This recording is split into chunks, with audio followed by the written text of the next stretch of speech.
नमस्कार दोस्तों, मैं राकेश कुमार आप सभी का आपके अपने YouTube चैनल तैयारी जीत की बाई RK सर में स्वागत करता हूं। और दोस्तों आज हम बात करेंगे 14 मार्च 2021 के दोनों शिफ्टों में पूछे गए रेलवे NTPC के दोनों शिफ्टों में पूछे गए मैथ के कुछ प्रश्न। ठीक है, मैथ के जितने भी प्रश्न मुझे यहाँ पे मिले हैं सब इस वीडियो में डिस्कस करेंगे। तो आप लोग वीडियो को लाइक कर दीजिए, अपने दोस्तों के साथ वीडियो को शेयर कर दीजिए और चैनल पे पहली बार विजिट किए हैं तो चैनल को सब्सक्राइब करके बेल नोटिफिकेशन को जरूर दबा लीजिए, क्योंकि यहाँ पे 100% जो है रियल प्रश्नों का एनालाइज किया जाता है। और दोस्तों आप लोग कमेंट करके ज़रूर बताइएगा कि ये वीडियो आप लोग को कैसी लगती है, क्योंकि दोस्तों आपकी कमेंट और लाइक्स जो है काफ़ी मोटिवेट करते हैं, तो इसलिए लाइक और कमेंट ज़रूर करिएगा। चलिए पहला प्रश्न देखते हैं। यहाँ पे पहला प्रश्न पूछा गया था दोस्तों कि किसी बेलन की ऊंचाई 14 मीटर है और उसका वक्र पृष्ठीय क्षेत्रफल जो है 660 है। यहाँ पे 660 है, मैं यहाँ पे पूरा लिख देता हूँ दोस्तों। यहाँ पे 660 दिया है तो इसका आयतन ज्ञात कीजिए। तो इसका आयतन पूछा है दोस्तों। जो बेलन का क्षेत्र वक्र पृष्ठ का जो क्षेत्रफल होता है 2πr/h होता है। तो h जो है दोस्तों वो ऊंचाई को प्रदर्शित करता है और r जो है इसकी त्रिज्या होती है। ठीक है, तो यहाँ पे 2πr/h बराबर हमारे पास कितना है 660 दे दिया है। ठीक है, 2πr/h बराबर 660 है। और उसके बाद जो है हमको क्या करना है, यहाँ पे वैल्यू पुट कर देनी है।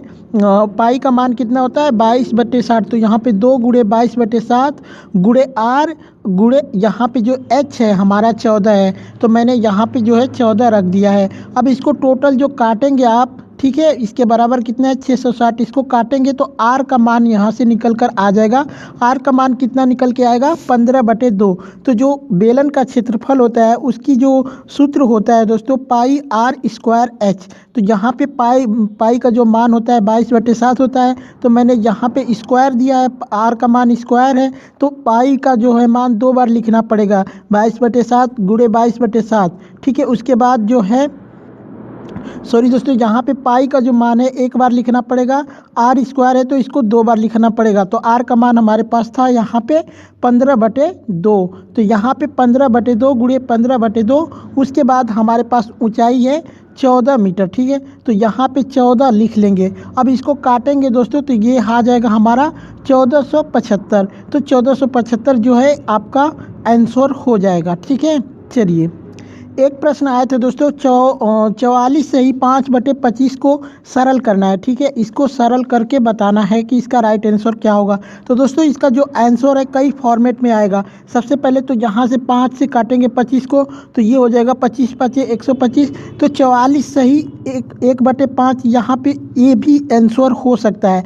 उसके बाद अगर आप इसका जो है 5 का गुणा इसमें कर लेंगे 44 में, तो आपका 221/5 भी आंसर आ सकता है। यदि अगर पूरा काट पीट के दिया होगा तो 44.2 इसका आंसर हो सकता है। तो आप लोग कमेंट करके ज़रूर बताइएगा कि आपके ऑप्शन में क्या दिया हुआ था। ठीक है, चलिए एक प्रश्न आया था दोस्तों कि 20 वस्तुओं, जी हाँ दोस्तों, 20 वस्तुओं का क्रय मूल्य जो है 25 वस्तुओं के विक्रय मूल्य के बराबर हो तो लाभ या हानि प्रतिशत क्या होगा। तो दोस्तों यहाँ पे जो CP हमारा है वो 20 है, SP हमारे पास है 25। तो जाहिर सी बात है दोस्तों यहाँ पे 20 वस्तुएं खरीद रहा है और 20 वस्तुओं के बराबर जो है 25 वस्तुएं बेच रहा है। तो इस पे जो इसको हानि कितने का हो रहा है 5 का हानि हो रहा है। तो 5 का हानि हो रहा है कि कितने पे 25 पे, तो 5/25 हो जाएगा। अब प्रतिशत के लिए यहाँ पे 100 से गुणा कर देंगे तो ये हमारा आ जाएगा 20%, यानी उसको 20% का हानि हो रहा है। एक प्रश्न आया था दोस्तों कि 10,000 रुपये का 5% की दर से 6 महीने का साधारण ब्याज जो है ज्ञात कीजिए। तो दोस्तों जो SI यानी साधारण ब्याज का सूत्र होता है PRT/100 होता है। तो हमारे पास P का मान कितना दिया हुआ है 10,000 दिया हुआ, मैंने यहाँ पे 10 रख दिया। उसके बाद क्या है, हमारा रेट कितना दिया है, आर बराबर दिया है 5%, तो मैंने यहाँ पे 5 रख दिया है। उसके बाद 6 महीने का बोला है, तो 6 महीने की जगह पे मैंने 1 साल रख दिए हैं। और दोस्तों इसको जो 6 महीने के 2 से डिवाइड करेंगे तो ये 6 महीना आ जाएगा। 1 साल को अगर आप 2 से डिवाइड करेंगे तो 6 महीना हो जाएगा, इसलिए मैंने बटे में जो है 2 रख लिया है और 100 यहाँ पे पहले से ही होता है। आप इसको काटेंगे तो 250 रुपये जो है आपका निकल कर आ जाएगा साधारण ब्याज, तो 250 रुपये राइट आंसर हो जाएगा। चलिए यहाँ पे आया था दोस्तों, रूट के अंदर है 5776, यानी 5776 कितना होगा, इसका मान पूछा है। तो दोस्तों इसको हम हल करेंगे तो ये जो 70 का स्क्वायर बनेगा, ठीक है, सॉरी दोस्तों 76 का स्क्वायर बनेगा, यानी 76 गुणे 76 बराबर हमारा कितना आ जाएगा दोस्तों, यहाँ पे आ जाएगा 5776। तो दोस्तों आपका राइट आंसर जो है वो 76 आ जाएगा। बाकी आप इसका एलसीएम निकाल के भी लगा सकते हैं, ठीक है, बस आपको डायरेक्टली पता होना चाहिए, क्योंकि यहाँ से जो भी रूट से बाहर निकलता है वो हमेशा जोड़े में निकलता है। तो अगर रूट के अंदर इसको हम 76 गुणे 76 लिखेंगे तो रूट से बाहर आएगा तो केवल एक बार लिखा जाएगा, इसलिए इसका राइट आंसर हो जाएगा 76। एक प्रश्न आया था दोस्तों कि यदि किसी खंभे की ऊंचाई 6√3 मीटर है, ठीक है, 6 रूट के अंदर 3 मीटर है और उसकी जो परछाई है ये 6 मीटर है, ठीक है, तो सूर्य का उन्यास कोण क्या होगा ये बताना है। तो दोस्तों सबसे पहले यहाँ पे हम एक खंभा ले लेते हैं, इसकी जो ऊंचाई है 6√3 है, ठीक है, और जो इसका जो परछाई बन रही है यहाँ से यहाँ तक ये 6 मीटर है, ठीक है, तो ये यहाँ पे 6 मीटर हो गया। अब हमको ज्ञात करना है इसको, ठीक है, तो हमारे पास 2 वैल्यू पता है और एक वैल्यू पता करना है, तो tan का मान हमको बताना पड़ेगा, ठीक है। यहाँ पे tan थीटा का मान कितना हो जाएगा, तो हो जाएगा यहाँ पे जो ऊंचाई है और बटे में जो इसका आधार होता है, तो यहाँ पे हो जाएगा 6√3 बटे में 6, तो इसको हम काटेंगे 6 से 6 कट जाएगा, यानी tan थीटा बराबर कितना आ जाएगा, कड़ी में 3 आ जाएगा, यानी √3 आ जाएगा tan थीटा का मान। तो यहाँ पे जो कड़ी में 3 होता है tan थीटा का मान वो 60 अंश होता है, तो थीटा बराबर कितना आ जाएगा हमारा 60 अंश, तो थीटा का मान यहाँ पे 60 अंश आ जाएगा, तो बिल्कुल आपका राइट आंसर हो जाएगा 60 अंश। एक प्रश्न आया था दोस्तों कि यदि ए जो है a बराबर 25, b बराबर 30 और c बराबर 45 हो तो त्रिभुज में cos a का मान ज्ञात कीजिए, ठीक है, cos a का मान ज्ञात करना है। तो दोस्तों जो cos a का मान बराबर होता है, यहाँ पे इसका सूत्र होता है c का स्क्वायर उसके बाद b का स्क्वायर माइनस a का स्क्वायर बटे में 2bc। तो चलिए हम यहाँ पे आप कैसे पता करेंगे कि कौन सी है कौन ए है। तो दोस्तों जो ठीक ए के सामने होता है वो ए का मान होता है, जो ठीक बी के सामने होता है वो बी का मान होता है, और जो ठीक सी के सामने होता है वो सी का मान होता है। तो सी का मान यहाँ पे 45 हो जाएगा, उसके बाद बी का मान हो जाएगा 30 और उसके बाद ए का मान हो जाएगा 25 बटे में 2 गुणे यहाँ पे 20 दिया था, तो बी का मान कितना हो जाएगा यहाँ पे दोस्तों 30 हो जाएगा और सी का मान 45, यानी 45 गुणे 30 यहाँ पे आप लिख सकते हैं, ठीक है। अब इसको आप सॉल्व करेंगे दोस्तों तो आपका जो है राइट आंसर आ जाएगा 23/7, सॉरी दोस्तों 23/27 आपका जो है राइट आंसर आ जाएगा, ठीक है। तो 23/27 जिनका भी आया होगा उनका बिल्कुल राइट आंसर हो जाएगा। एक प्रश्न आया था दोस्तों कि रवि श्याम से 60% अधिक कमाता है, यदि श्याम को 1600 रुपये मिलते हैं तो रवि का वेतन बताइए, ठीक है। तो दोस्तों यहाँ पे मैं यहाँ पे रवि लिख लेता हूँ, यहाँ पे श्याम।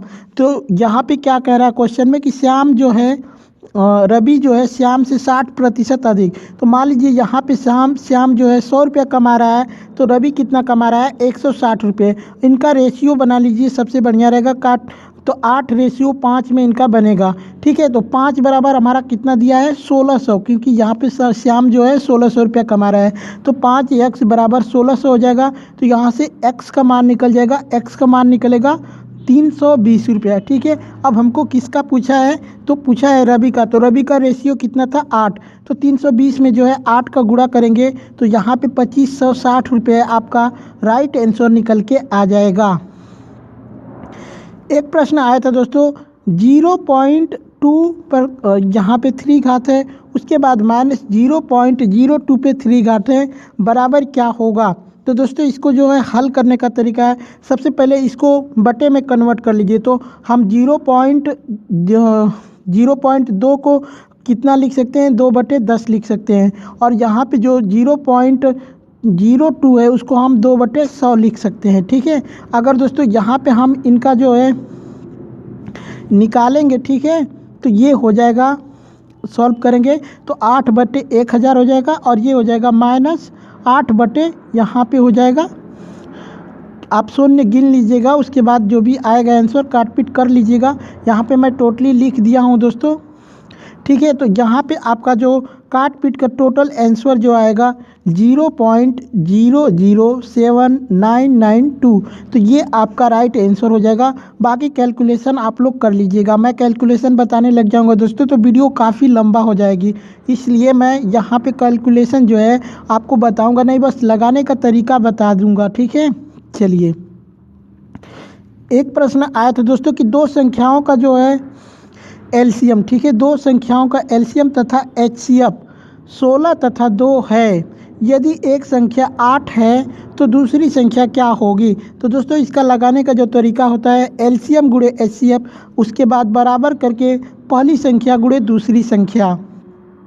तो यहाँ पे हमारे पास एलसीएम और एचसीएफ कितना दिया था, 16 और 2 दिया था, तो 16 गुणे 2 हो जाएगा, और पहली संख्या 8 दी थी और दूसरी संख्या हमको बताना है।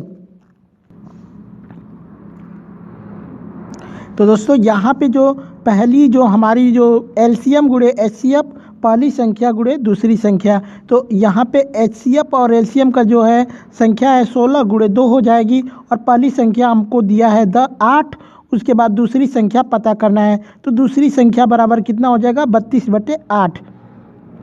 32/8 आप इसको काटेंगे तो आपका जो है 4 आंसर निकल कर आ जाएगा। तो दूसरी जो संख्या है वह 4 है। ठीक है, यहाँ पे एक प्रश्न आया था दोस्तों कि 2500 रुपये की पहली, दूसरी तथा तीसरी वर्ष का ब्याज यहाँ पे क्रमशः 4%, 5% और 6% हो तो चक्रवृद्धि ब्याज ज्ञात करें। तो दोस्तों जो यहाँ पे ए बराबर होता है पी होता है, उसके बाद आर, इसको जो सूत्र होता है दोस्तों सीधा जो चक्रवृद्धि ब्याज का सूत्र है उस पर ही रखेंगे। तो 1000 + R1, उसके बाद बटे में 100, उसके बाद सॉरी दोस्तों यहाँ पे 100 + R1, उसके बाद 100 + R2 और उसके बाद 100 + R3, सबके बटे में 100 रहेगा। ठीक है, आप यहाँ पे देख सकते हैं। उसके बाद जो है दोस्तों यहाँ पे P का मान हमारे पास कितना है, 2500 रुपये, तो यहाँ पे 2500 रख देंगे। उसके बाद जो है 104/100, 105/100 गुणे 106/100, आप इसको जो है काटेंगे दोस्तों तो इतना आपका आ जाएगा। ठीक है, इतना आ जाएगा 2893.8 आ जाएगा। तो दोस्तों ये मिश्र धन होता है, यानी ब्याज और मूलधन दोनों है। तो यहाँ पे हम क्या करेंगे, पी को माइनस कर देंगे, पी को माइनस कर देंगे तो हमारा ब्याज निकल कर आ जाएगा, तो हमारा ब्याज निकल कर आ जाएगा 393.8। ठीक है, चलिए यहाँ पे प्रश्न है, यदि कोई व्यक्ति जो है 25% के लाभ पर किसी वस्तु को 750 रुपये में बेचता है तो वह बेचता है, ठीक है, यदि वस्तु को 660 रुपये में बेचने पर उसको जो है कितना प्रतिशत का लाभ होगा। ठीक है, तो अगर 750 रुपये का बेच रहा है तो यहाँ पे क्या हो रहा है, 25% का उसको लाभ हो रहा है। तो यहाँ पे बोल रहा है कि 660 रुपये में बेचेगा तो कितने प्रतिशत का लाभ होगा। तो सबसे पहले दोस्तों यहाँ पे हमें जो है क्रय मूल्य पता करना पड़ेगा। तो दोस्तों जो क्रय मूल्य बराबर होता है SP गुणे 100 बटे में 100 ± R। तो यहाँ पे हम रख लेंगे, हमारे पास SP कितना दिया हुआ है, तो SP हमारे पास दिया है 750, तो यहाँ पे हम 750 रख लेंगे, 100 गुणे 100 कर देंगे। जो बीच में जो दोस्तों जो बटे में है, यहाँ पे मैंने बताया 100 ± R। ठीक है, तो दोस्तों इसको प्लस करना है। अगर हानि होगा तो 100 में से माइनस करेंगे, अगर लाभ हो रहा है तो 100 में प्लस करेंगे। तो यहाँ पे 25% का लाभ हो रहा है तो हम 100 में प्लस करके लिखेंगे, तो यहाँ पे हो जाएगा 125। इसको काटेंगे तो हमारा 600 रुपये जो है इसका क्रय मूल्य आ जाएगा। अब पूछ रहा है दोस्तों कि 660 रुपये में बेचने पर कितने प्रतिशत का लाभ होगा। तो जो हमारा लाभ हो रहा है यहाँ पे क्रय मूल्य है 600 रुपये, लेकिन 660 रुपये का बेच रहा है, तो यहाँ पे 60 रुपये का लाभ हो रहा है। तो हम लाभ का जो प्रतिशत पता करने के लिए क्या करेंगे, 60 × 100/600। तो यहाँ पे इसको काटेंगे तो 10% आपका राइट आंसर आ जाएगा। ठीक है, तो 10% इसका राइट आंसर हो जाएगा। एक प्रश्न आया था दोस्तों कि किसी धन का विकर्ण जो है, सॉरी दोस्तों, किसी घन का जो है विकर्ण 6√3 हो तो घन का आयतन ज्ञात कीजिए। यहाँ पे घन का जो विकर्ण दिया है, तो यहाँ पे सबसे पहले दोस्तों हमें घन का विकर्ण का जो है पता करना पड़ेगा। ठीक है, तो जो घन का विकर्ण बराबर होता है √3 और भुजा। ठीक है, √3 भुजा होता है घन का विकर्ण। तो हमारे पास जो घन का विकर्ण जो दिया है 6√3 दिया है, तो 6√3 बराबर क्या हो जाएगा, 3 भुजा। तो भुजा बराबर हमारे पास कितना आ जाएगा, ये √3 और √3 कट जाएगा, भुजा बराबर आ जाएगा 6। तो अब क्या होता है दोस्तों, यहाँ पे जो घन का आयतन है उसका मतलब क्या होता है सूत्र, तो घन का जो आयतन होता है भुजा क्यों होता है, भुजा पे क्यों होता है। तो हमारे पास भुजा 6 दिया है, तो जो 6 का गुणा है इस बार 3 बार करना है हमको। ठीक है, गुणे एक बार और 6 रहेगा, 6 × 6 × 6। इसको अगर आप मल्टीप्लाई करेंगे तो 216 आपका राइट आंसर आ जाएगा। ठीक है, चलिए एक प्रश्न आया था दोस्तों कि वह छोटी से छोटी संख्या ज्ञात कीजिए जो 4, 6, 8 और 32 से मतलब पूरी तरीके से विभाजित हो जाए। तो आपको क्या करना है दोस्तों, सबसे पहले इन सभी संख्याओं का एलसीएम लेना है। अगर दोस्तों आप डायरेक्टली करना चाहते हैं तो जो बड़ी संख्या है किन संख्याओं से कट रही है, तो 4 से भी कट जाएगी, 32 उसके बाद 8 से भी कट जाएगा। तो 8 और 4 को जो है यहाँ पे हटा दीजिए। अब 6 से नहीं कटेगा तो 32 और 6 का एलसीएम ले लीजिए। तो यहाँ पे 2 से काटेंगे दोस्तों 3 बार में कटेगा, 2 से काटेंगे तो 8 बार में, सॉरी दोस्तों 16 बार में कटेगा। तो अब क्या करना है, इसका गुणा इसमें कर लेना है, 16 या 48।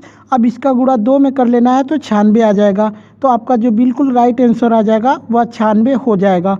ठीक है, बाकी अगर आप एलसीएम लेंगे सभी संख्याओं का तो भी आपका आंसर यही आएगा। चलिए, तो दोस्तों इतने सारे प्रश्न मुझे मिले थे।